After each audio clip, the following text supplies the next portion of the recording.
Welcome to the Talent Equation Podcast. If you are passionate about helping young people to unleash their potential and want to find ways to do that better, then you've come to the right place. The Talent Equation Podcast seeks to answer the important questions facing parents, coaches, and talent developers as they try to help young people become the best they can be. This is a series of unscripted, unpolished conversations between people at the razor's edge of the talent community who are prepared to share their knowledge, experiences, and challenges in an effort to help others get better faster. Listen, reflect, and don't forget to join the discussion at thetalentequation.co.uk. Enjoy the show.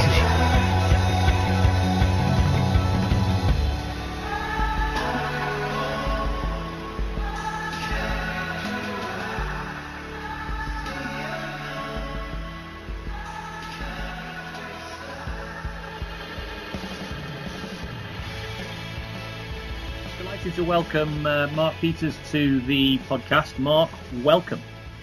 Thanks, Stuart. Really good to be here today. Very privileged to join an extraordinary group of people you've had on the podcast so far. Well, it's great we can come on here. This is a bit of a new one for us here. We're going to do something a little bit experimental in keeping with the Talent Equation podcast. You know, we're always trying to break new ground, whether we're doing it deliberately or by accident most of the time. So what's going to happen today is Mark reached out to me and he's got some interesting stuff that he's both researching and looking to sort of develop within. So we're kind of flipping the podcast on its head. And whilst the podcast is never a traditional, straightforward interview, it's often more of a dialogue and a conversation. However, this way, in this particular podcast, I think Mark's going to be asking me more questions and I'm maybe doing a bit more of the talking than I ordinarily do. As difficult as that might seem for some of you to fully appreciate. But before we jump into all of that, Mark, why don't you tell everybody a little bit about, firstly, what you do, what your background is, and you know, your backstory, and also then a little bit about setting up what we're going to do today and why we're doing it. Okay, yeah, great. So I'm deputy head teacher at an independent school in South London. I came into teaching relatively late, my early 30s, as a PE and games teacher, and worked through various levels in the school, I suppose, to get to director of sport. But at the time was very much coaching in a traditional way. I coached the way that I was taught and a few other people I'd met through the years. And then I know that Talent Equation listeners will be used to the phrase seeing the fire. Ken Robinson's video was sent to me probably 7 or 8 years ago, and he really changed the way I felt about everything in terms of teaching and learning. And that sort of fed through into what I was doing. And then very similar time, I started looking on Twitter and people who followed him, and Nick Levitt popped up. And again, it was another fire moment, I suppose. And I was very lucky to spend some time with him. He had a huge impact in the way we did things at school and really changed our philosophy. And we followed what he felt very closely. And off the back of that, then I got a chance to move away from above the sport, I suppose, and asked to manage the music, art and drama at school. And then suddenly a new world was opened up in the way that they taught those subjects, which again we managed to share across between all the different areas of the school, and everyone's practice developed, and people stole little ideas and developed the way they taught through sharing, which was brilliant. Nick had done an MA at University of Chester, which he advised me to do, which I took on in creative practices and education. And I talk about getting out of the comfort zones. My first year, having had a relatively sport-dominated background at school, I was doing drawing and acting and all these things, my worst nightmares. But amazing professors who managed to reduce all my inhibition and allow me to sort of grow and understand how we do it a little bit better, and obviously you do that with the children that you work with as well. But for the last year and a half, they've allowed me to sort of focus on sport, and I suppose my focus on creativity in sport has really come into a sharper focus with conversations I've had with two friends who manage academies, professional academies in football and rugby, where they didn't see as much creativity or decision making in their organisations. You hear be creative and make good decisions a lot, but actually setting an environment within which you can achieve that seemed to be quite difficult. So the journey sort of evolved. I got to interview Brian Ashton, and then sort of got hit by the whirlwind, Russell Earnshaw, a couple of years ago, and was sort of an instant disciple or coaching wizard or whatever he wants to call it. And he sort of just really, again, sort of moved that journey on in terms of what we're doing so quick and really gets you thinking about what you're doing. He very kindly set up a meeting with Eddie Jones, and I charted his coaching journey and compared it with Danny Kerry. And so I look at their journeys which was sort of similar sort of theme, I suppose, obviously not at a very different level, but going from a sort of teaching relatively prescriptive style, moving through to more of a shared ownership style was really at the heart of what I learned last year. And then along the way, sort of alongside all that, this community of people that have been on the talent equation, in Twitter, who's sharing so many resources and ideas. You've grown that way. So I'm just going to my last year and my final exposition, which is going to be trying to create a reflective coaching tool to help coaches introduce more creativity into their practice. And here we are. That seems to pique a little bit of interest to allow me to come in and talk to you and maybe get some insight into the way that you would do that and try and do that through your coach education. Brilliant. I suppose the thing to do is, I guess we should probably just sort of jump right in and sort of, you can start the ball rolling with sort of the sort of first area of discussion, and then as is the case with the podcast, we will see where we end up. We'll be very emergent in our conversation, but I know you've probably got a bit of a list of things you want to cover, because obviously for the purposes of research you need to be a little bit more structured than I would ordinarily be. However, as well as you can keep us on piece, that'll be great. Okay. I think one of the first areas to start is when you go around and you obviously meet a lot of coaches, and you're in a lot of different coaching environments, and in an ideal world they'd all be finished and you can walk in and say, oh, this is amazing, I actually can't improve anything here, and you walk out again. And with the resources, the golden thread in hockey and cards, in the rugby, it's also laid out there, and yet it's not really necessarily all taking hold. What are the barriers that are stopping these, what seem like very good resources and ideas, taking hold and sort of running right through organisations? Okay, so I suppose for the benefit of podcast listeners who haven't heard of cards or the golden thread, so cards is England Rugby's sort of, I guess, player development framework, if you want to call it that. And the cards is an acronym for creativity. I always get this one wrong. I think it's creativity, awareness, or it might be adaptability, resilience, decision making, and self-organisation.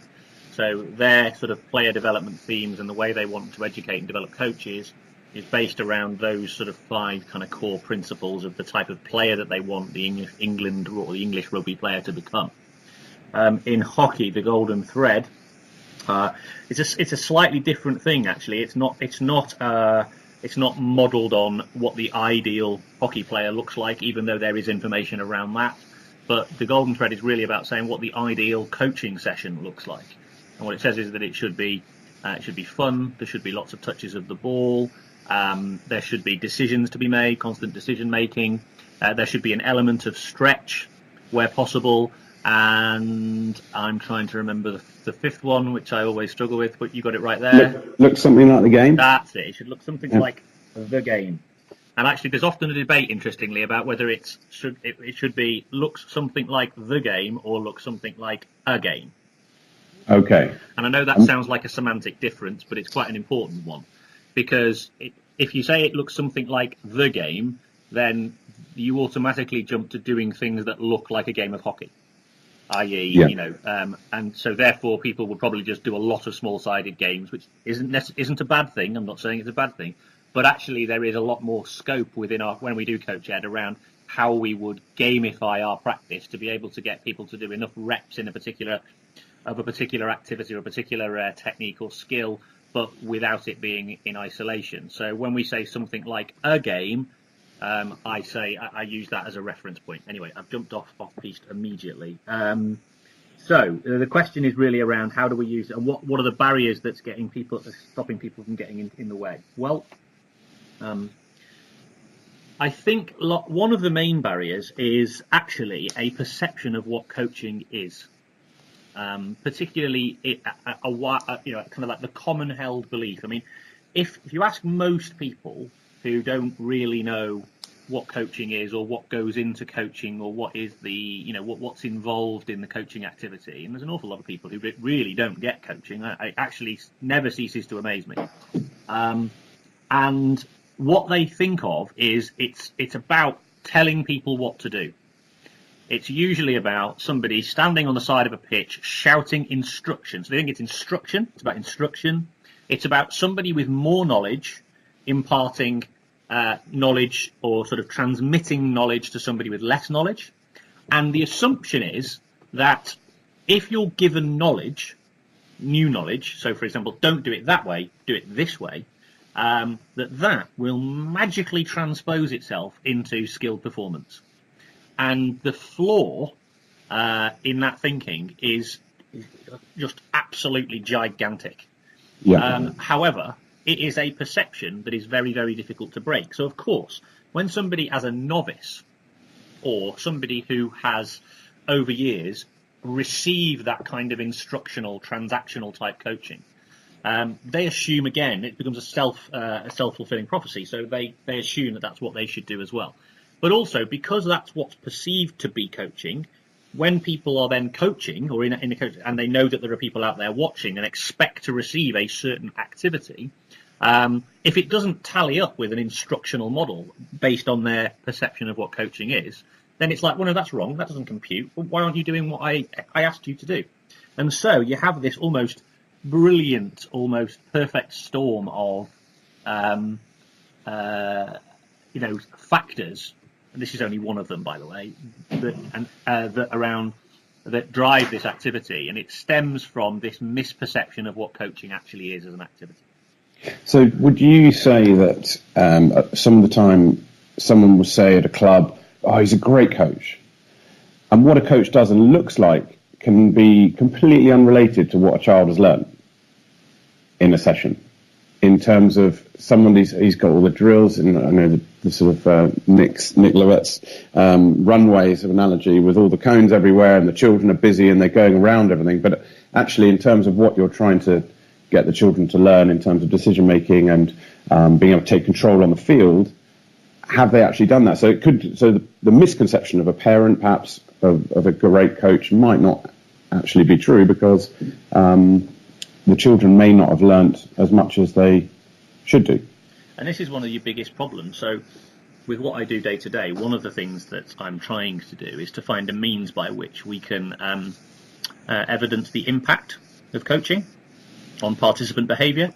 So whether you're so one of the things that, from a policy standpoint, in terms of the focus that we have now within sports, particularly around sports funding, sports policy, is around a behaviour change model. So we're looking, for example, in order to try and tackle inactivity and make sports contribution to tackling the obesity crisis and the health crisis, one of the things we're looking to do is we've adopted a number of theories from behavioural science in order to kind of help to shape both policy and also then funding. So for example, we often ask organisations about how they can support people along behaviour change journey. Well, for me, if coaching isn't about behaviour change, I don't know what it is about.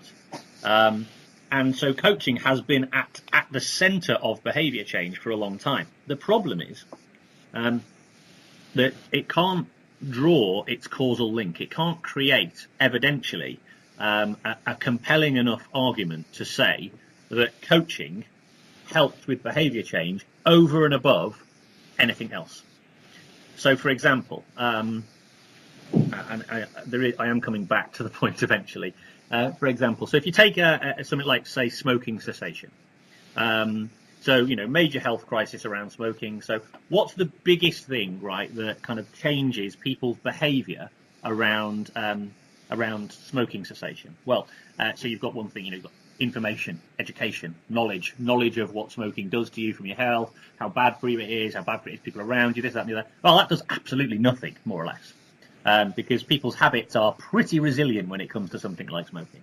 So then what do? You change environmental pressure. For example, you can't smoke inside, you've got to smoke outside. Well, that has had an effect.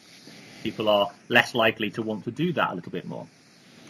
You regulate through taxation and price. So it becomes a really expensive thing to do. That stops people from doing it as much as possible. And then there's lots of other little things as well which they use around, nudges, packaging, all these sorts of things. So it's like nudge behaviour. So it's usually multifactorial. But one of the things that so in that context, you'd say to a policymaker looking to put investment into an activity like that, you say to them, well, how do you, which of those things should we can't fund them all. So which is going to move the dial the most? So in our world, right? So back in sport world, we have the same conversation around coaching, around what is coaching's contribution to any participant's sporting experience. And when it comes to participation, active participation, I believe coaching plays a really important role in retention. It plays a really important role in actually recruiting, because it's almost like, I always think coaches are almost like the salesman of the sport. So, that first, or saleswomen of the sport, so the first experience that individual has of a sport can sort of make or break whether they're going to continue to participate at all, not just in that sport, in sport at all. And what we do know for sure is that a bad experience, definitely, there is evidence to suggest this, a bad experience will definitely turn you off. What we can't say, though, is that a good experience will definitely keep, I believe it, but we can't say it. There's not really a strong enough evidence base to be able to support that claim. So one of the things I'm trying to do is to try and prove that. But the problem is it's a qualitative endeavour, isn't it? And also, the problem you've also got, and this is where I come back to the start, is that it's also in the eye of the beholder. Yeah. So you might come to one of my sessions, or you might bring your kids to one of my sessions, and if you are someone who doesn't know a great deal about coaching, but you've got a perception of what it looks like, and you see kids playing games, yes, obviously having a good time, but the coach isn't really, in inverted commas, doing anything. They sort of think, well, actually, that's not really helping them. Whereas if you see another coach, there's lots of instruction, there's lots of tell, there's lots of structure, there's lots of organisation. It sort of tallies with the sorts of things they might see in an educational setting. And actually, it's sort of, oh yeah, it connects. So there's this big problem we've got where, because people don't know what they don't know about coaching, and they don't know what they know about learning in a physical domain, that we have this misperception. But I can't contravene that, because we haven't got as a sector a strong enough evidence base to be able to say, actually no, doing it this way makes a difference. So actually there is a challenge for the research community to be able to come up with ways in which we can take we can firstly change perception, but we can also get people to understand that what intuitively they think of as being a good coaching experience may or may not be. And then the final bit to that point is, in the participants' eyes as well, they might feel as if they're not really benefiting. And that is a problem too, because it's very easy, isn't it, within a session, if I tell you something that makes you do something better within the session, you feel good. It's like giving somebody a magic pill. Oh, that's great. What a great coach. They've given me something that's made me able to do something. Well, forget the fact that it won't retain, or it's less likely to retain, and they'll have forgotten it within, a period of time. Didn't matter. I felt better then. So it's that whole, I want a Band-Aid right now because I've got a sore on my arm. So anyway, that's a long-winded rant.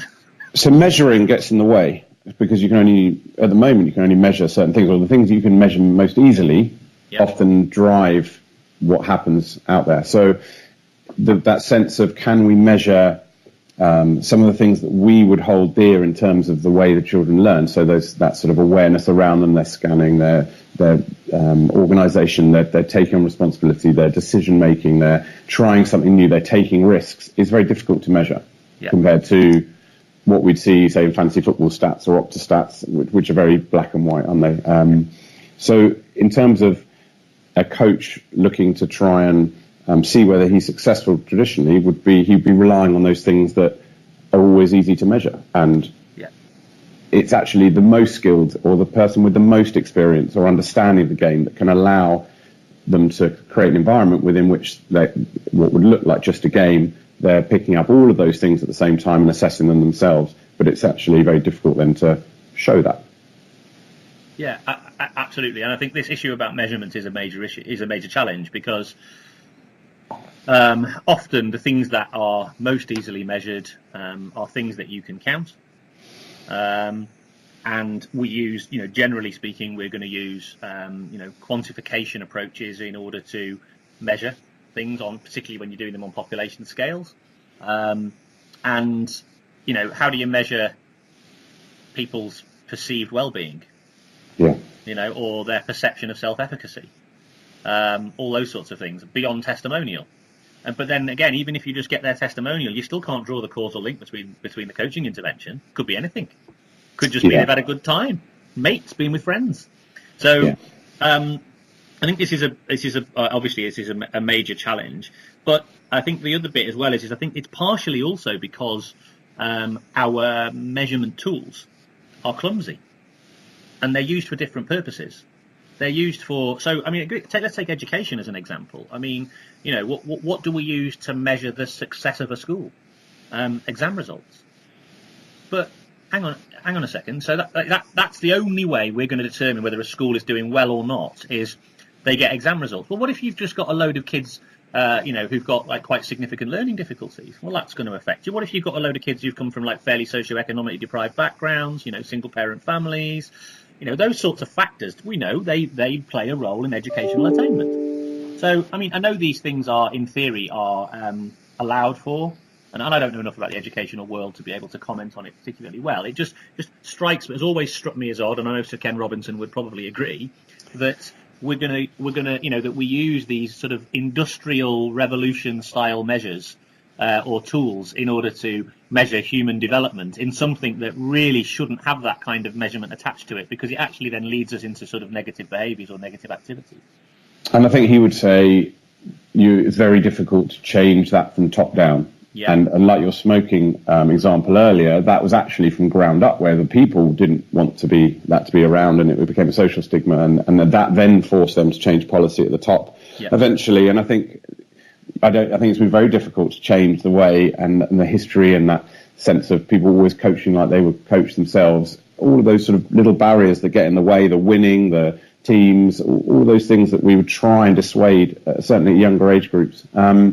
It's got to be a ground up campaign, I suppose, where things like the podcasts and gathering people who have influence in areas, to spreading those words and messages, changing people's behaviours. And if you can change the environment that you're in, whether that's in your classroom or whether it's in your under 8 team on the weekend, and you're changing that, and then hopefully if everyone does a little bit more of that, then if you're a policy maker or you're on a board and you can change that, then great. But if everyone does their bit at the bottom of introducing these new, or say different ways of coaching, then hopefully that will permeate upwards until it sort of can't be ignored anymore. Well, in an ideal world, yes. We create this ground up revolution where the people have spoken, so to speak, and I love the idea of almost a kind of Che Guevara style sort of coaching mantra, But in reality, though, the problem you often have, and I felt this myself,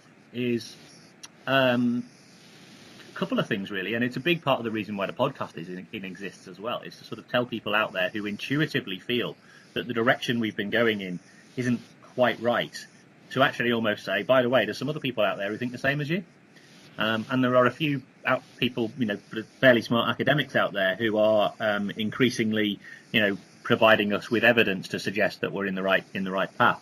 I think the thing for me with this, though, is that the reason I said perhaps is because don't lose sight of how powerful those environmental influences are. And I think this goes back to what you were saying about barriers. The environmental influences, so for example, in a schooling context, groups of teachers want to work in this way. But policymakers, funders, regulators drive head teachers to behave in a certain way, and those head teachers are ultimately who pay who hire and fire people who align to those sort of principles and not. I mean, my son's primary, both my kids' primary school. We've got some ongoing challenges. It's a very good school. Don't get me wrong; it's a really good school, and I don't want to have any. I'm not going to make any criticism of the teaching staff because I think they're all trying to do a really good job. However, I think at the same time there are some issues that we face, and one of those issues is that that they're driven by pressure. So, for example, in year 6, and my son's in year 5, but next year he won't do any sport. He won't get to go on any of the kind of trips abroad, this, that, and the other, because it's all focused on exams. Well, personally, I just think that's fundamentally wrong, because just because you've got some exams coming up, why do kids have to miss out on what's important? But that's the point. Exams matter because the results matter, because the results is what puts people into determines whether a school is good or not good, and then that drives behaviour that I don't think is in the interest of the children. Yeah. So let's not lose sight of those environmental factors. There's a whole new podcast. Yeah. In terms of sort of, I guess, bringing it a little bit back to that sort of creativity side. That's right. Don't worry, it's fine. I thought somebody was at the door, but all right. If you're trying to introduce more creativity and decision making into coaching, maybe to a slightly reluctant audience, and we sort of identified barriers or that might be there. If you were going to describe to somebody your take of creativity in sport, what would that look like? Well, for me, I think creativity is essentially aligned to problem solving. So, I mean, I think often when people talk about creativity, I'm very influenced by his name's escaped me. He'll come back to me in a minute.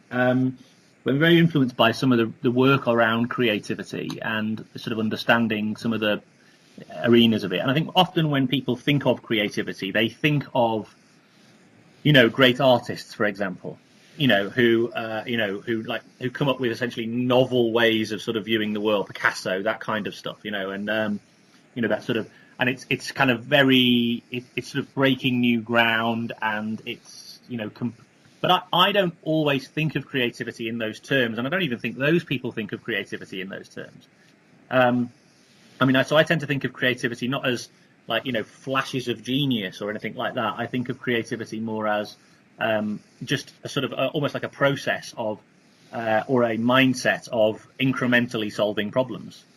And so in a sporting context, I always think of a creative individual. And they used to use this word flair a lot, didn't they? Somebody with flair. But somebody with flair is basically just somebody who can solve a problem. Yeah. And so those people who are creative are just people who have, I think, quite a lot of attributes that enable them to be able to actively solve problems in a very real sense. And so the converse of that, so those people who we deem to be not creative or less creative, I just think have either less attributes or less skill, because I think it's a skill, by the way. Yeah. Less skill at being able to actively solve some of those problems.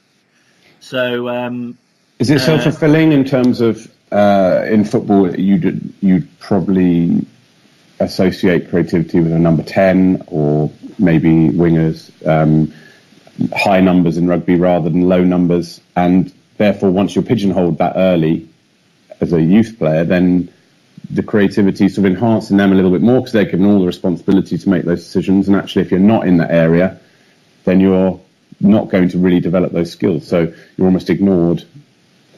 In an ideal world, you'd have all the players being able to make decisions, taking ownership. And there was some brilliant analysis the other night on Monday Night Football where they were looking at Manchester City and the decision-making and creativity of the goalkeeper, who would be the last person you think should be a creative footballer in terms of position, is making decisions very quickly and precisely to affect the way that his team plays. You've just touched on and alluded to, I think, what is one of the fundamental problems that we face. And I'm going to say in the UK, but I don't think it is. I don't think it's just explicitly to the UK. But because I'm here and I know this system best, I'll talk about this system, which is, when you said the goalkeeper is the last person you think of as being creative, you're absolutely right. But why? Why is that the case? Why do we think like that? Why do we think that number 10s are creative and centre halves aren't? Why do we think that? I think you only have to go and watch a training session and see what the goalkeepers are doing. Yeah. They're always on their own. Yeah. They're never giving the ball to anyone else. Doesn't matter what sport you're playing, really. So they're not making any decisions in training. So then they're expected to maybe make a decision on a Saturday. Yeah. And I think traditionally, probably here with some of the football we've played, might be slightly different around the rest of the world. Yeah. Those players are safety first.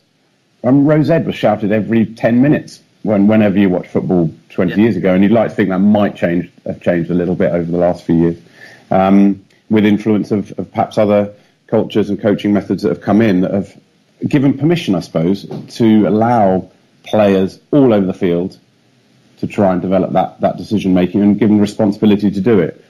People would add in brackets if it's the right place and the right time, probably, just to cover their backs. But it depends. Yeah, yeah, which I love so much. Exactly. But in some respects they're right, because it does depend. But it depends on an awful lot of things, and it is always worth spelling out the things it depends on.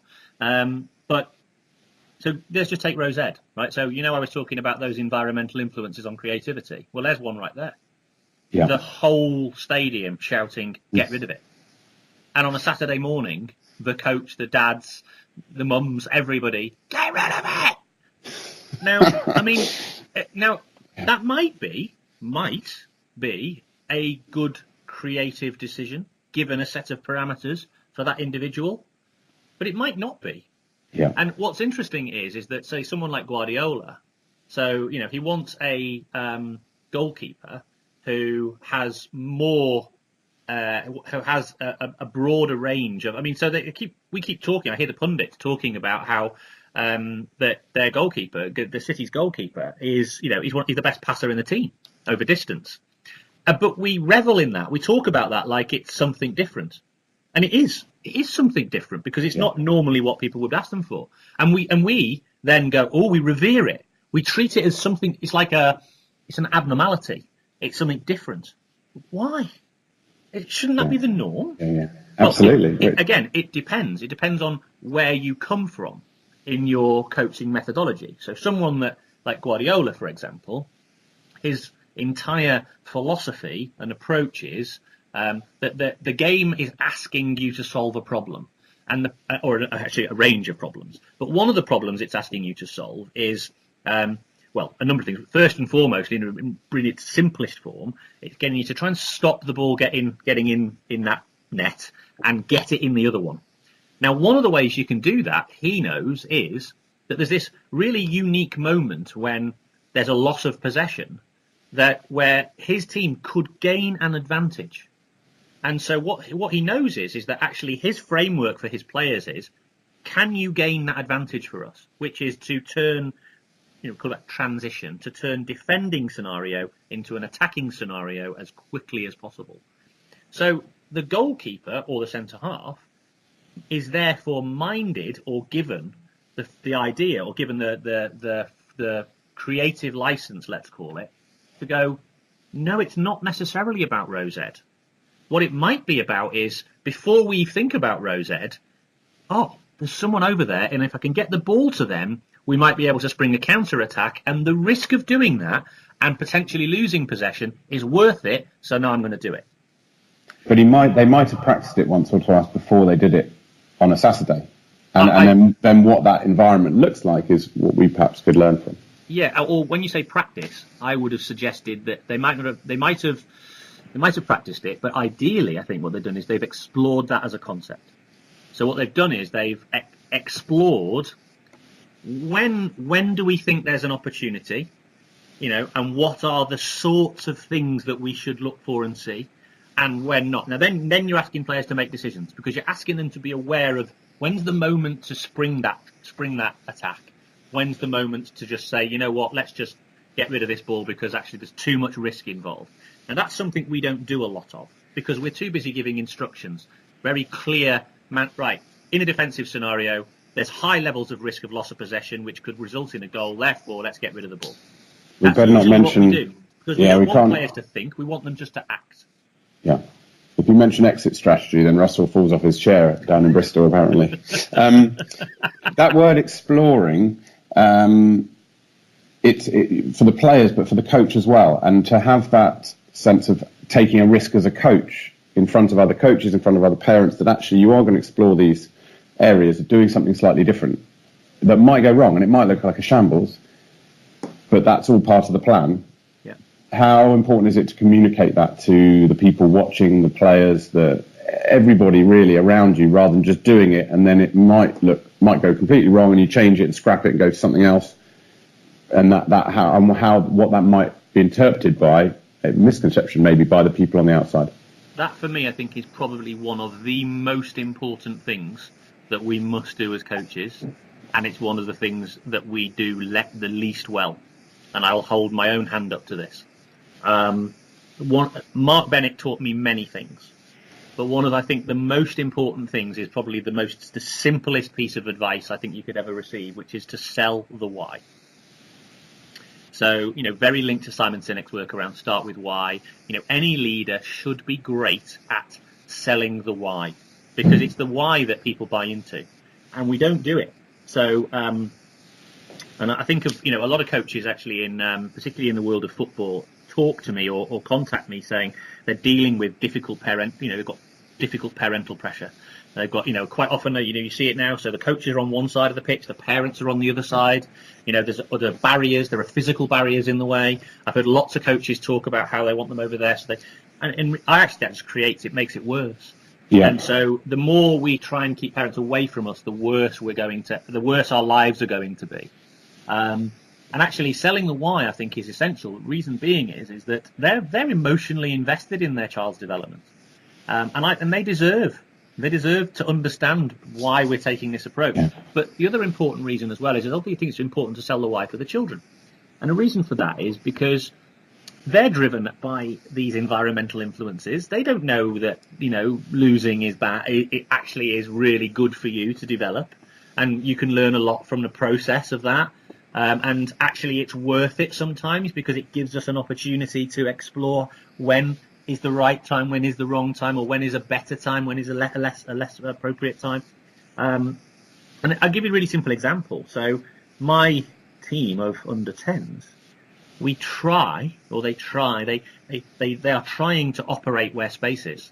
So when they have a ball in a game of hockey, and it's a sort of a hit from the back, and they see that all the defenders are massed towards the middle of the pitch, stopping us from going there, they know, actually, one of my teammates to the side of me, I might be able to get the ball to them, and then we can use the space I'm obviously now aware of. And in so doing, they quite often pass it straight to the opponent's centre forward trying to go across the pitch, and the opposition team score. Everybody's forlorn. Everybody's going, oh no, don't, just get rid. And that's my moment of, whoa. They just learned something really valuable there. Yeah.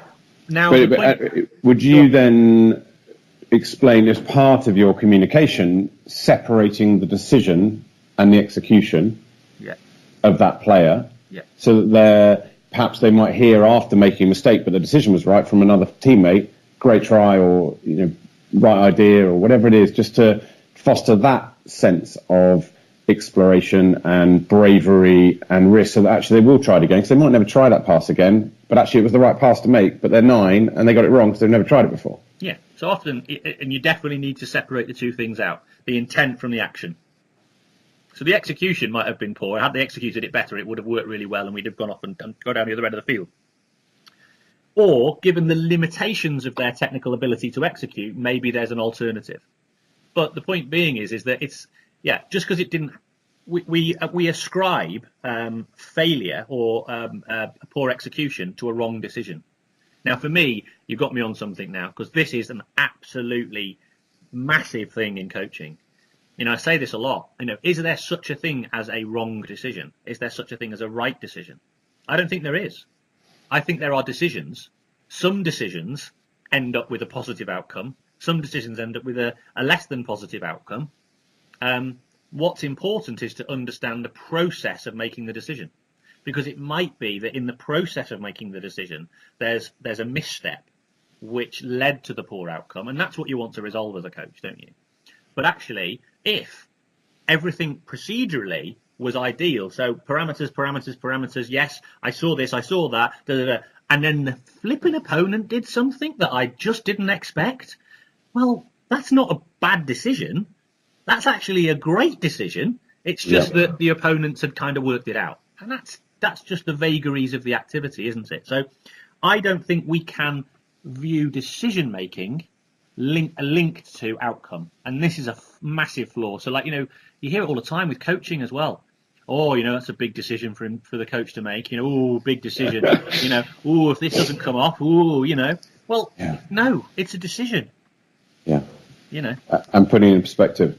So there'll be some coaches out there said, yeah, that's fine, that's all fine, Stuart. But what about when we've got a really important game with my nines? What happens then? Do we still let them explore and fail in a big game and everyone's let down? The parents go home and they were angry, and that's sort of another barrier, I guess. It's about 9-year-olds. But there's a lot of adult value in 9-year-old sport. Well, what I was going to say. So if we are, let's say we're talking about 9-year-olds. How important can the game be that it trumps the learning space?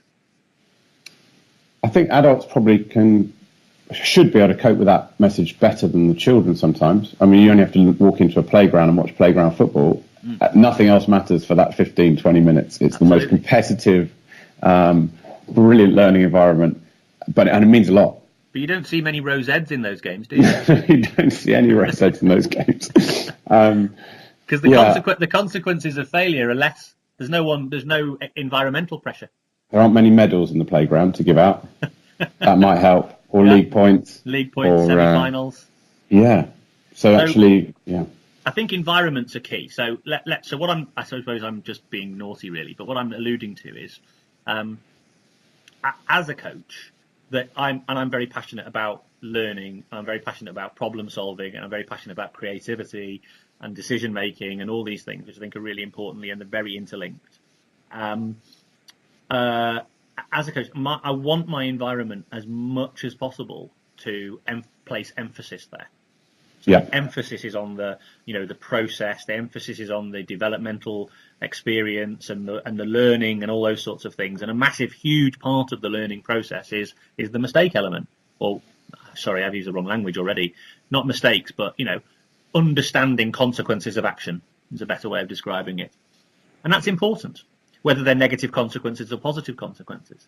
And so I want to create that as much as is possible. Now, okay, so is there ever a scenario where the children are in an environment where there's a lot of pressure and a requirement that the outcome becomes the primary factor as opposed to the developmental experience? Well, yes, probably, sometimes, maybe. And do we do things differently there? Perhaps. My point being, though, is that I actually just think that if you're really passionate about this, then what you're trying to do is you're saying, actually, this is just a new set of constraints. Can we still adopt our creative problem-solving approach and just use this slightly different constraint around pressure and outcome focus and still stay aligned to our philosophical dimensions? And if we can, then that's a really great learning experience. But I think people too often literally are prepared to throw their principles out because the focus on the outcome. And at that moment, I think they lose their credibility. And little tools that you pick up, and again, it's sort of just, I guess, stealing skills. I like that phrase. Just when you watch someone and you see an idea and you think, oh yeah, I'm just going to magpie that and take it back with me. And one of the RFU development officers the other night was talking about if a young player knocks it on, he can shout, fix it, and he can pick the ball up and carry on as long as he's identified that he made a mistake. He's shouted it before anyone else has got it, and then you carry on. trying to just allow the flow and that sort of exploring and continuation, even if you've made a mistake because you've tried something different. Or is that something that you'd introduce in hockey and football and all those other things, other sports? It's an interesting one, that. I'm just, as you said it, I was just sort of thinking about that and thinking about what other kind of positive and negative consequences or connotations of something like that. So I suppose on the one hand, it's basically saying you almost, you get a life. It's like getting a life, isn't it? So you drop the ball, you pick it up, and then you get a life, and you can play on with the game. Which, in some contexts, particularly where they're sort of the players are perhaps the skill level is so low that actually there's a lot of knock-ons, and you want to be able to maintain game continuity. Quite like that as a concept. I suppose the downside potentially though is that all we're doing is potentially is masking a learning opportunity. So if knocking on's an important aspect of rugby, we talk about when I was working at the RFU, catch and pass. It's all about catch and pass. Well, if it is about catch and pass, maybe we should put catch and pass as a high priority. And maybe that might be actually moving in the opposite direction. So again, it comes back to context, it comes back to player skill level, it comes back to a range of factors as to why you would bring a tool like that in. The problem with most coaches, in my opinion, is they get that idea, they see that idea, they magpie it, they throw it in there, but they're not necessarily cognizant of the why wouldn't you? And that's what, as coaches, we've got to get better at. And I suppose that takes it right back to that game, that unstructured game. And again, talking to even academy coaches saying, if you're going to introduce some creativity, we understand that play. I've seen that at a top 6 academy. They set up a pitch and they let the boys play and they're going to have a cup of tea. And you're like, wow, okay. There's somewhere in between by death by cones and letting them play and having a cup of tea. There's quite a big space in the middle here where that sort of exploration and knowledge you have as either a coach who's gathered loads and loads of experience coaching, or an ex-player, and you have that experiential and tacit knowledge from playing the game that you can then apply. But it's just how you apply that in a way that will introduce more creativity and decision making to your players. Well, so first and foremost, I think this idea that we set up a game and they go and have a cup of tea is based on a flawed understanding of what the ecological approach is. So this idea, right, the environment, the game is the teacher, the environment allows teaching. Now, it may be, if it's done purposefully and mindfully, this mindful word will come up a lot. Which is actually, as coaches, what we're doing is we are removing ourselves from the learning space in order to remove the burden of expectation from the players and allow them to genuinely be creative. Maybe. More often than not, I think it's just an abdication of coaching responsibility. And I think the phrase used before was hostage to fortune. That something might happen, but you're relying on something popping out of it rather than controlling whether that skill or development happens. And I'm happy for skill to be emergent, absolutely, But the problem is that often, unless the players have a framework within which they are focusing their awareness on, they're not necessarily taking in information here. They're just literally acting in a space. Yeah. Now, by the way, this idea of embodied cognition, so actually acting in a space, does provide, kind of like bodily learning. It doesn't all have to be cognitively done, although there are some researchers out there who would vehemently oppose what I've just said. But, there is a body of work out there that basically is suggesting that actually the process of doing stuff, you don't always have to be thinking it through. However, because we are, basically chimps with a computer on board, Sam Harris yesterday, I heard this phrase say, we're just bags of meat with computers. I mean, I'm slightly, but ultimately that's what I take that. Yeah. So, we're chimps with computers, and ultimately, we want to utilise where possible those computers to sort of be able to try and, I think, in my opinion, try and create connections between, what's happening to ourselves bodily and what's happening to ourselves cognitively. And in that process of, information transfer, and for those people who can't see what I'm doing now, I'm pointing up and down, information transfer between sort of body and brain, body, and actually they're very connected. They're not separate, and tapping into sensation and feeling and awareness, both visual awareness and also your kind of sort of the proprioceptive awareness of, sometimes someone's there, but you don't know why they're there. You just do. All your senses are telling you that they're there. Tapping into that and understanding that and becoming genuinely, kind of bought into where all your various senses and everything that's happening to you. That for me is what you want players to start to do. Now, I think every time you run a session, if you just walk away and you're not given any level of kind of awareness pointing to individuals, then I don't think you're missing an opportunity for very, very rich learning experiences. But having said that, if you have designed the game in such a way, right? So if you've spent a lot of time meticulously and cleverly designing the game and creating a problem for the players to solve, and you're going to walk away and say, right, there is a problem here in this game, and I want you guys to play this game and work out what the problem is and work out what the solutions you're coming up with are, then actually, yes, you don't need to do anything. Apart from what I would do is I'd observe them doing it, so that then if they feed back to me, the problem is this and we were solving it this way, I can either concur with the way they think they were solving it, or I can say, I didn't observe that. What you were doing doesn't correlate with what you were saying you were doing, so maybe we need to explore this in some more depth. And if you're not watching, then how could you ever do that? You'd have to just take it on, on trust. And isolating creativity, you're not taking them to your outcome. No. For that game. No. They're taking themselves to the outcome on their own, in their own way. And I think that's slight nuance, isn't there? Difference that the difference between decision making, sometimes guided discovery, is you taking them on a journey, letting them explore a bit, but really you're taking them to where you want them to be at the end of it, rather than them really discovering and finding their own way, which you might not have thought about yourself. Yeah, and so Kendall McQuaid taught me this early podcast, might be number 4, I think. The difference between guided exploration and guided discovery. I think there's space for both, by the way. So guided discovery is, there's kind of a right answer. I want you to find it. And sometimes there is. And that's fine. But also guided exploration is, there isn't a right answer here, but there's a problem. And I'm interested in the way so there's multiple solutions. And what we're exploring is, what's the best one for you? Or what's the best one for you as a group? Versus, there's actually a solution that you probably need to arrive at here, and we're going to basically play a detective game of finding that solution and working out what the clues are that help you make that decision.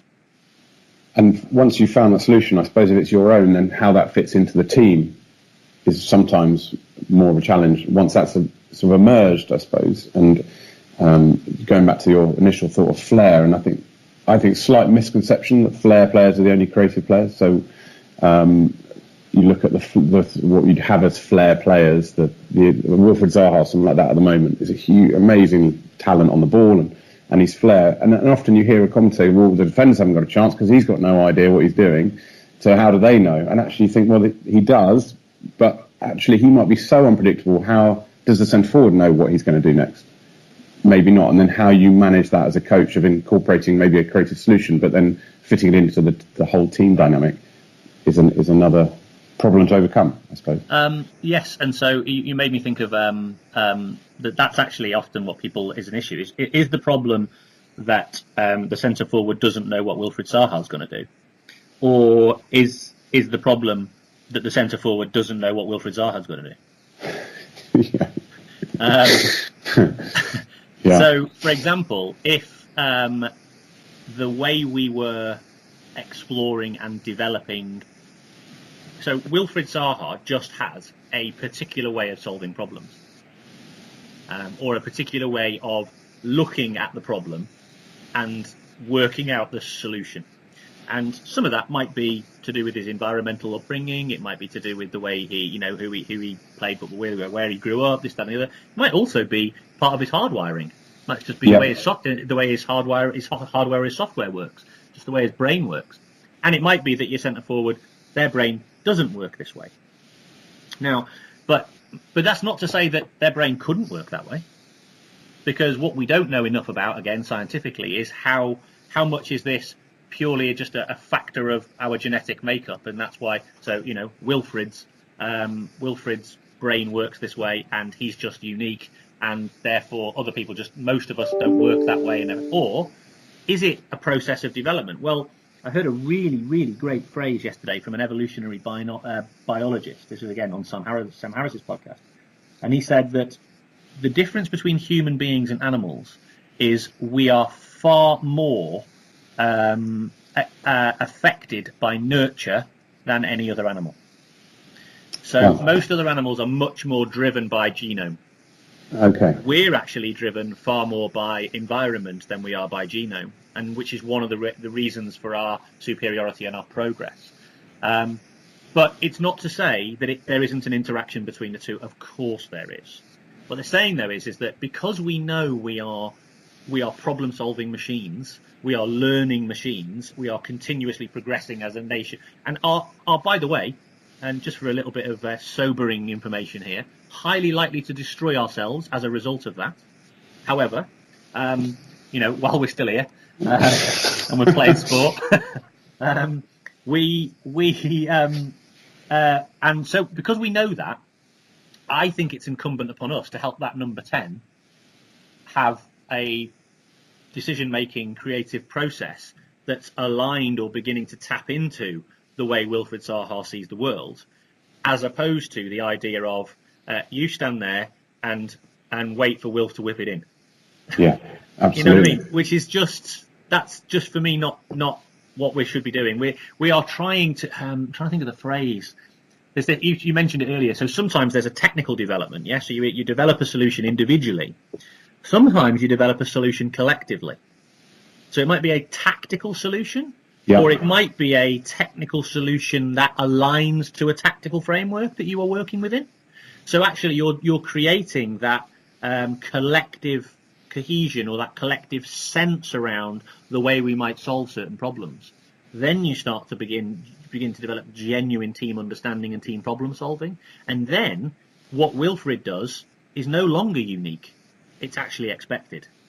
And how much more powerful is the team coming up with that solution rather than the manager or the coach coming up with that solution as a team or setting a tactic for them?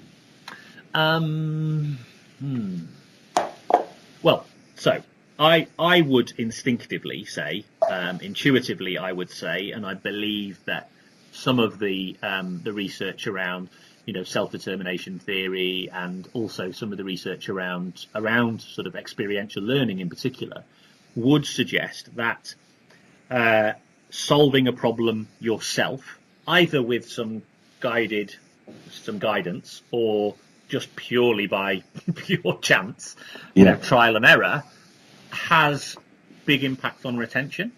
And so you get far more ownership of a skill that you've created for yourself than somebody else telling you that this is the way you should do it. So instinctively, I would say if we can provide lots and lots of experiences for individuals to develop that, and if we're in a team game context, then actually collective cohesion around the problems we're trying to solve in this game, I think is absolutely essential. Now, the problem with that is, again, is that it's time consuming. And so what's actually quite easy to do is almost to give a group of individuals an instruction manual. Yeah. In this context, do this. In this context, do that. We all know what we're doing. We've all got a shared idea, or a shared mental model, as people often talk about. We have a shared idea of what we're trying to do. Bang, off we go. For me, I can understand the rationale under the pressures of the Premiership and the money and all blah, blah, blah, why an individual, a coach, in a given set of circumstances, they call it a form of life, would act in that way. And in some cases, I can sort of argue, there's actually an argument that it's the best thing to do in that context. But I guess it would be until you put an opposition in that you don't control. Yes. However, if you made a straightforward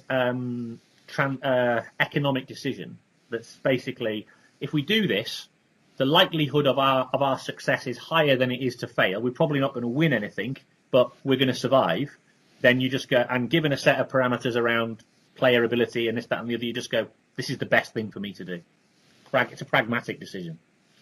In other contexts, and I think that happens far too much in my opinion, but in a context like a talent development context where you've got a developing player or group of players who are learning, it's indefensible. Is there an age band you notice that there's a shift from skill acquisition, talent development to this is now really serious and it's all about team organisation? Well, increasingly it's happening earlier and earlier. And it goes back to the point you made earlier on about, I mean, if you're in an environment where, and a lot of sort of environments, let's say in rugby, where players are developing, their focus is entirely on outcome. The whole culture of the organisation is on outcome. It's in fact what parents are buying into is outcome. We're going to get you good academic results. You're going to achieve on a sports field. It's all about the W. It's all about the wins.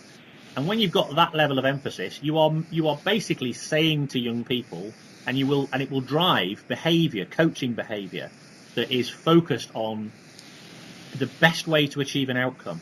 And if you're doing that with 11, 12, 13-year-olds who are in the rapid skill acquisition phase, and they could learn amazing ways of solving problems and this, that, and the other, but they're told no, do it this way. Why? Because we need to be successful at the weekend. That, for me, is one of the reasons I believe competition can be an evil in the talent development space. So this subterfuge of creativity that we're going to sneak in alongside all of this team organisation and the way they're trying to do it, what's that going to look like? Because we'd love everyone just to, like we said right at the start, read all this stuff. This is the way forward. The reality is that there is scepticism. There's coaching badges. There's coaching capital that sort of blocks some of that. How can we sneak in, maybe in a very soft way at the start, into environments that are a little bit more reluctant to embrace this methodology? Well, without sending you in, or Russell. Yeah, that's it. Hire me in to do consultancy work. Yeah, that's it. That's definitely the way forward. Well, no, I mean, I'm realistic about that. I don't expect it to change overnight. In fact, it's highly unlikely that it will. But I suppose, one of the things is the policymakers can wake up to it. And that's why I admire some of our national governing bodies we're only too quick to criticise. But, I mean, take the FA as an example, right? The FA are doing some amazing things, right? And we slam the FA. Why? Because the England team hasn't won since whenever. And yes, I get it. It's a catalogue of failure, but there's a whole raft of reasons for that. But the point I'm trying to make is that as an organisation, they are trying and do it. What is a gigantic beast of a machine to try and shift. People like Nick have been able through, unbelievably difficult, hard work, travelling the country, speaking to people, being threatened with, having his life threatened and all these sorts of different things, to try and just allow kids to play 7v7 because it might be more fun for them and we might get some more skillful players out of it. It takes a dedicated individual willing to put their reputation on the line and commit themselves to bringing about that level of change. And when you look at it, it's a relatively small shift, but it's gigantic in terms of what it takes to make that happen. And you've got people like Gary Townsend, who did almost exactly the same thing in rugby, bringing about a change of... You would not believe how difficult it is to change children's sports from a policy level. It's unbelievably difficult. It's harder to change children's sport than it is to change, rules at international level. I mean, they change rules every year. You know what it's like. They're changing rules all the time. But at children's level, oh, no, whoa. So honestly, I mean, I can't tell you how much admiration I have for organisations that are prepared to embrace some of this change and lead some of this change. And interestingly enough, now I think you're going to see even more of that. Because I think you're going to see NGBs actually beginning to govern in a different way. I think there's a modernisation agenda taking place within sports bodies that will leverage the ability to bring about some of this change more rapidly than they've been able to in the past. Anyway, so where was I talking about that for? So I admire the fact that actually some organisations from a policy level are shifting this. So we're getting a bit of top down. What I don't think the sports organisations do particularly well is selling the why. So the policy comes down, you must play these rules, but the behaviours don't change. And I quite often show some videos of, people doing the new rules of play in rugby, but the experience for the kids is exactly the same. It's shouting, screaming, this, that and the other. So you've got to change competition structures, you've got to change this, that and the other. I always think, though, that legislation like that is quite a blunt instrument in order to bring about behaviour change. I mean, we all wear seatbelts now. Why? Because the government said it's illegal not to. Get it. But it doesn't make me feel any happier about being forced by the government to stop endangering my own life. I still get a sense of annoyance by that. But on the flip side, I'm realistic that you don't bring about behaviour change like that unless you do. Tell you what makes you put your seatbelt on. Why don't we just tell every single car to have that annoying beeper that every single car now has? We don't need regulation. Just put that on and don't allow people to switch it off. Clever. Maybe we need that on the side of the field. Yeah. Maybe the annoying beeper. But anyway, so that's the point I'm trying to get to, is what's the equivalent of the annoying beeper? And the likelihood is coach education, coach development, mentoring, and a big shift in coaching, and this is where I get onto my day job hobby horse. You don't get a qualification by attending a course. You get a qualification by the way you act day in, day out, and by somebody coming along going, wow, you're great at that, and I'm going to recognise your expertise. That's how we should be getting coaching qualifications and maintaining coaching qualifications, through ongoing dialogue with others who can help us reflect, help us understand, hold a mirror up to our own behaviour, so that we can actually continuously check ourselves against the sort of behaviours that we're either exhibiting or not.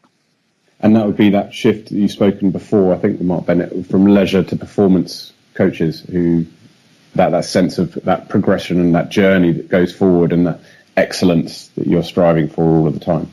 Yeah, I mean, and defining excellence not as the elite, some people at the top. It's about what is excellent coaching practice with a coach of 9-year-olds, or a coach of 11-year-olds, or whatever context you're in. What does excellence look like? Being clear about what that looks like, defining what that looks like, and helping people to hold themselves accountable to the goals they've set for themselves.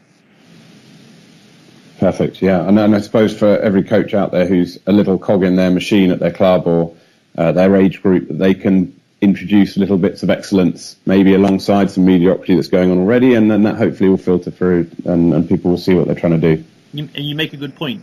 Anybody who throws their hands up and says, "Oh, I'm just a little cog, I can't possibly be that." Well, that's like the equivalent of, "I'm not going to switch my lights off and save a bit of power because actually, the planet's dying," and all this sort of stuff. Everyone's got to do their little bit, haven't they?